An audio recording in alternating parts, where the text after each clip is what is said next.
The story begins with a woman called Alexia and her men chasing two demons who manage to slip away from her and head towards the town. Meanwhile, a man called Heron, who is a demigod and the illegitimate son of Zeus, is collecting some ore used for blacksmithing, but manages to sell them for only 2 drachmas, which is the currency for this world. As he returns to his mother, called Electra, they hear noises and see a girl, which turns out to be Alexia, who we discover is the leader of the Amazons. She informs them that she is looking for a demon, but the townspeople deny seeing any, so she continues on her way. Heron comes across a man called Elias, who had injured his leg, and helps him out. He took some water to clean the wound. However, to his surprise, he sees a dead woman in the fountain. Suddenly, a demon comes out of nowhere and attacks him, but Alexia returns and starts fighting him. In a pinch, Heron helps Alexia, but the demon manages to escape. She and her men search the town for the demon, and after seeing a man hiding his face, she attacks him as she notices he had the same wound she inflicted unto the demon, and tells her men to arrest him. Alexia gathers the people of the town, and explains that an army from the east descends upon them. She burns the man with a hot iron to reveal to them his true identity as a demon. As the man turns into a demon, he tries to tell them that they are the strong race, and the humans are the weak race, but she beheads him before he finishes speaking.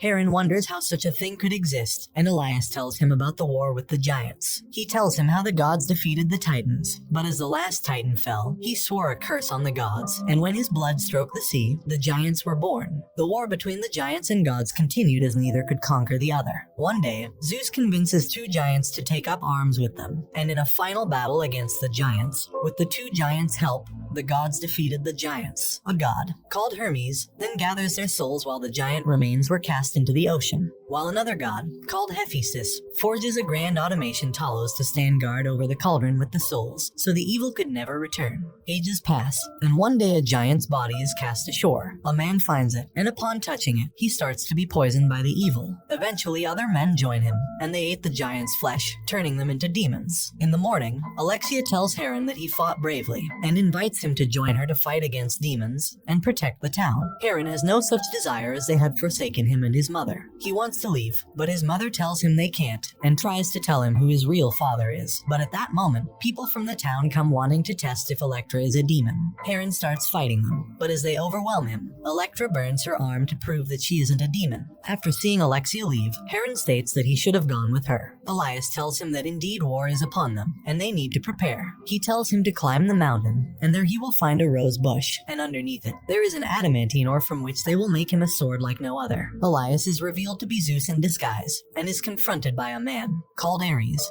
who is surprised Zeus wants Heron to lead mankind. Heron dreams of a queen giving birth to 2 sons, one her husband's, and one belonging to another man. Heron brings the adamantine to Elias, who begins forging a sword and tells him his dream came from the 3 Waniroi, who are a trio of black-winged creatures that serve the gods of Olympus, called Phobder, who brings forth nightmares born from one's worst fears. Phantasos, known as the Great Trickster, who brings forth illusions meant to deceive and confuse. And Morpheus, the great winged god of dreams, known to bring forth visions of the truth to remind others of what they have forgotten. Heron confronts his mother, who admits she was once Electra, queen of Corinth, but Zeus fell in love with her, and she soon became pregnant. Zeus's wife, called Hera, discovered Zeus's infidelity and sent the Waniroi to tell the king of the infidelity in his dreams. When Electra gave birth to twin boys, the king attempted to kill the son that was not his, Heron, but Zeus intervened and Electra killed the king. Zeus hid Heron and Electra under a layer of cloud, so Hera could never find them, while Heron's twin brother was left behind and assassinated by an uncle who wanted Corinth's crown. After realizing that Elias is actually his father Zeus, Heron tries to confront him, but only finds the completed sword, which Heron rejects by impaling it into a boulder. Alexia's soldiers are killed by the cult leader, but Alexia escapes with a map to their main camp, so a 3-headed hound, known as a Cerberus, is sent after her. Zeus reveals himself to Heron to ask forgiveness, but leaves after Heron rejects him. Alexia arrives with the hound chasing her, so she flees with Heron. Hera swears to kill Electra and Heron, so Zeus threatens her to leave Electra's life in the hands of the Fates. In secret, Zeus removes the protective cloud so he can see Heron.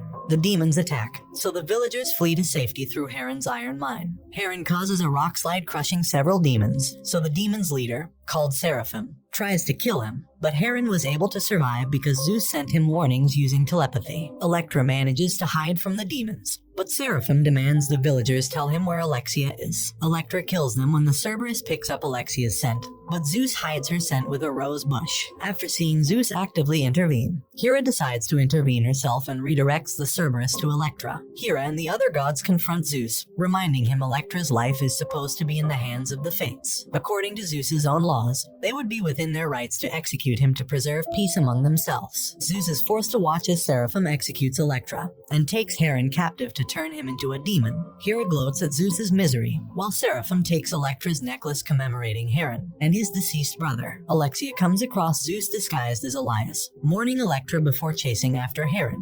Hermes carries Electra's soul to the underworld, where she chooses to appear to Heron in a vision, reminding him to be strong. Hera then appears before Seraphim. After forcing him to kneel before her, Hera tells him he is the firstborn son of the Corinthian king. When his uncle, called Acrisius, dropped him from a cliff, he was found alive by Electra's midwife, called Ariana, who fled with him into the woods, where she raised him alongside a bear and its cubs. When Acrisius' sons found them, they murdered Ariana and Seraphim's bear siblings. The mother bear killed all the men, except for one of Acrisius' sons who escaped. Years later, Seraphim tracked down and murdered the surviving son, before fleeing into the sea where he discovered the corpse of the giant. After eating its flesh, Seraphim retrieved the Olympian bident that killed the giant, and used it to kill the pursuing soldiers, turning those that surrendered into his followers. Hera claims everything is Zeus's fault, for not saving Seraphim the way he saved Heron. Seraphim is suspicious of Hera's motives, so Hera also reveals that Seraphim unknowingly killed his real mother Electra, filling him with rage and hatred for Zeus. Alexia goes to meet her mentor, called Heron, in order to translate certain portions of the map she had obtained from the demons. Heron reveals that the map provides a path through the labyrinth,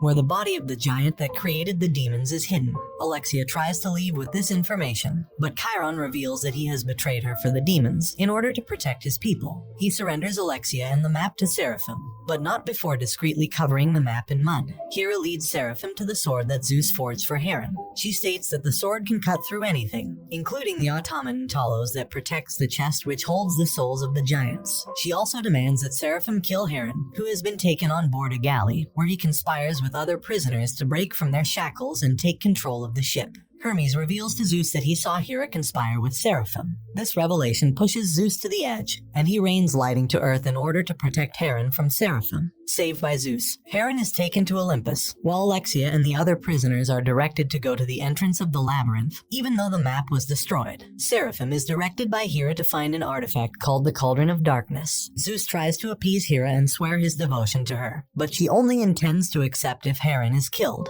Zeus refuses the condition, and Hera leaves with her followers to Hades, who remains neutral and offers shelter to any god who asks, and Poseidon leaves with her. Alexia and the others meet with Chiron, who provides a copy of the map to atone for his mistake, and they make plans to head to the labyrinth through the fields of the dead. Heron is briefly trained and taught to control his anger when fighting, before being summoned by the Fates, who warn him of the influence he will hold in coming events, before revealing to him that Alexia and the others are walking into danger. However, Zeus tells him he cannot go to help them as he is not ready. We then see that Seraphim is given a nightmare by the Waniroi. Zeus banishes the Waniroi and reveals he has helped Seraphim all his life, even saving him from Acrisius' sons when they killed Ariana. He also reveals Hera manipulated him into killing his mother Electra. Chiron leads Alexia and her followers to the fields of the dead, where the Olympians defeated the giants, and warns them within the mist they must never run, in case they disturb the poisoned ground. Several followers are killed fleeing from hallucinations. They make it to the labyrinth's entrance, where Heron arrives and kills the Minotaur. Following Zeus's clues, Seraphim finds Acrisius living in a cave and kills him. Alexia and Heron find the giant's corpse is missing, and Seraphim catches them in a trap. He offers Heron a chance to work together and to kill the gods, but Heron refuses. He killed some of his followers, leaving only Kofi the gladiator and Ebios the thief. Hera attacks Hermes, who had been following her, and steals his soul-collecting arm brace. Apollo saves Hermes, but is injured by Ares, who throws Apollo's body into the sea. Seraphim locates the cauldron and escapes Talos using Heron's sword. Hera releases the giant's souls, returning them to their bodies before fatally injuring Zeus, while disguised as Hermes. As Zeus lies dying, the giant's begin marching on Olympus. Hera offers the giants the oceans if they kill Zeus. Overhearing this, Poseidon returns to Olympus with Apollo, heals Zeus, and reveals where Hera has the cauldron. As the battle for Olympus begins, Heron, Alexia, Kofi, and Evios infiltrate the demons' camp. Zeus and Poseidon kill most of the demons and giants, so Hera attacks Zeus. Heron realizes the cauldron is being held high in the sky by Hera's crows. Zeus then overpowers Hera, allowing Heron to retrieve the cauldron, while the leader of the giants wounds Zeus. Hera is betrayed and almost killed by the giants' leader, but Zeus sacrifices his own life to save her. Seraphim severs Hera's right arm, taking the cauldron while Hera flees. Heron then engages Seraphim in a fist fight. Accepting Zeus's training, Heron stabs through his own chest with Seraphim's bident, impaling Seraphim too, and summons Zeus's lightning to finally kill Seraphim. Heron reaches the cauldron and once more traps all the giants' souls inside, ending the battle. The next morning, Heron reunites with his friends and is welcomed to Olympus by his several demigod half-brothers. Seraphim's soul awakens in the underworld, where the bident is retrieved by its true owner, Hades, who offers Seraphim freedom from eternal punishment if he kneels to him, as he once knelt to Hera, and this brings the anime to an end. Don't forget to like and subscribe if you enjoyed, and turn on the notification bell so you never miss out on another video. Until next time, take care.